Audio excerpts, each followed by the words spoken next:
next week, then it'll come back down, feeling a little bit more February-like. Might even top out just in the upper 50s, but also that umbrella might be needed for a few of those days, Tuesday and Wednesday for sure. 6:15. Two Bamberg County inmates now face arson charges. SLED says 30-year-old Jimmy McMillan Jr. and 32-year-old Jeffrey Augustine sparked a fire inside the jail, causing damage and putting other inmates and staff in danger. This happened on January 15th. Arrest warrants say the inmates were caught on camera during that crime.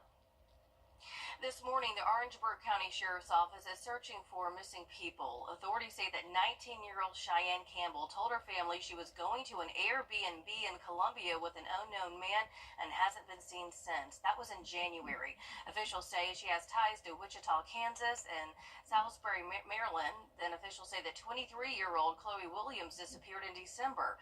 Investigators say that she's known to be in the Nices and Cordova areas in Orangeburg County.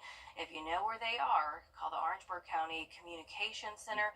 We do have that number on your screen. It's 803-534-3550.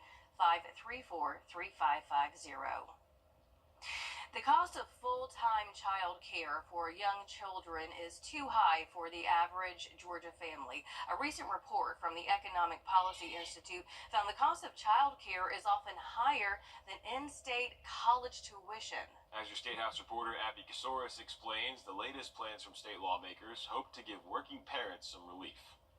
Teresa Gray has her hands full with a 6-month-old and a 2-year-old. So thankfully, I'm able to have my mom watch the girls, but if I didn't have access to that, I don't think that I would be able to work. The Economic Policy Institute found the average family pays over $8,500 a child per year. I mean, it's more than a mortgage. It's actually more than our mortgage because we've looked into it, and it's not affordable to have 2 mortgages.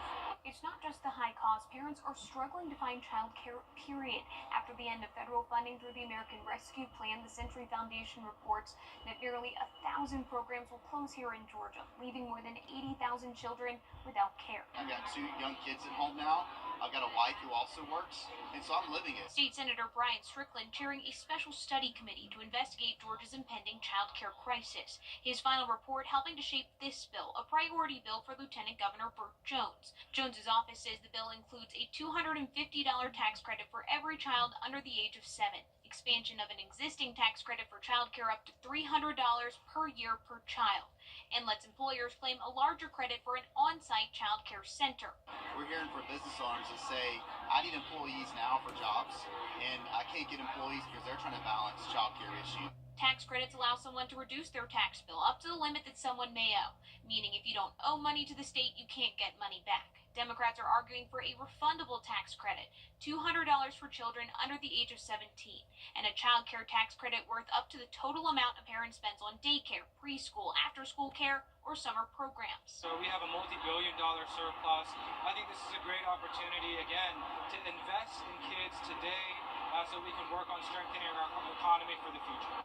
This isn't a case of this bill or that bill. House Democrats hoping that Senate Republicans may support their bill or change theirs. In Atlanta, I'm Abby Casoris.